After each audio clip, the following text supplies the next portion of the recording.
महाराज जी, आजकल ये देखने में आता है बहुत से शिखरों पर भगवान विराजमान किए जाते हैं महाराज जी, और बहुत तेजी से महाराज जी ये चलन चल पड़ा, तो महाराज जी ये कहाँ तक उचित है?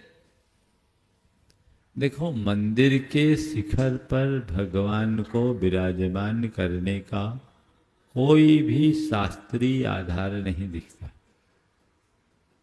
मंदिर में हर चीज का अपना अपना स्थान नियत है। झरोखे, गोखले आदि शिखर में बनते, शुकनासा आदि के निर्माण की व्यवस्था, लेकिन शिखर पर जिन बिंब को विराजमान करने का कोई विधान मैंने किसी भी प्रतिष्ठा शास्त्र, मंदिर शास्त्र या वास्तु शास्त्र में नहीं देखा।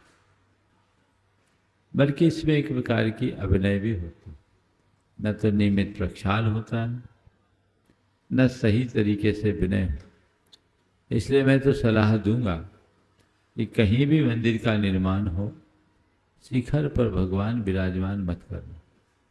कई लोग इस भाव से मंदिर के शिखरों में भगवान विराजमान करने लगे हैं कि उस निमित्त से लोगों का दान आ जाता है।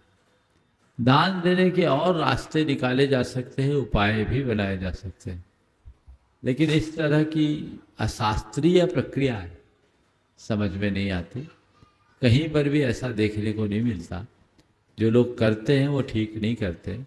और मेरा आप लोगों से यही परामर्श है कि यदि कहीं ऐसा मौका है, आप ऐसे दान दे देना, पर मंदिर के नाम, भगवान के नाम पर दान मत देना और कहना कि भैया ये काम हमें पसंद नहीं। निमित्त नैमित्तिक संबंध क्या होते हैं? निमित्त नैमित्तिक संबंध क्या होते हैं? क्या एक का पुण्य दूसरे के निमित्त से बनता है? निमित्त नैमित्तिक संबंध क्या? आपने मुझसे सवाल क्यों पूछा? बोलो, आप यहाँ क्यों आई?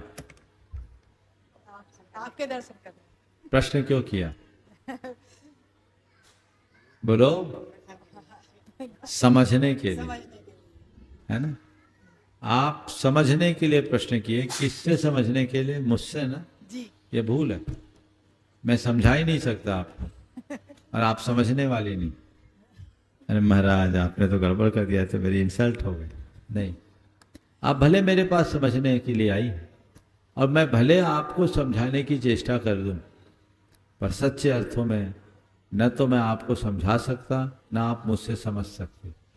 मैं जो समझाने का प्रयास कर रहा हूं, मैं आपके लिए निमित्त हूं, और आप समझ रहे हो ये नैमित्तिक है। नमस्ते गुरुवर। समझ गए? ऐसा समझ। किसी ने आपको अपशब्द कहा, ध्यान से सुनो, किसी ने आपको अपशब्द कहा, ये निमित्त है, और अपशब्द सुनकर आपके मन में गुस्सा आया, ये नैमित्तिक है। समझ गए?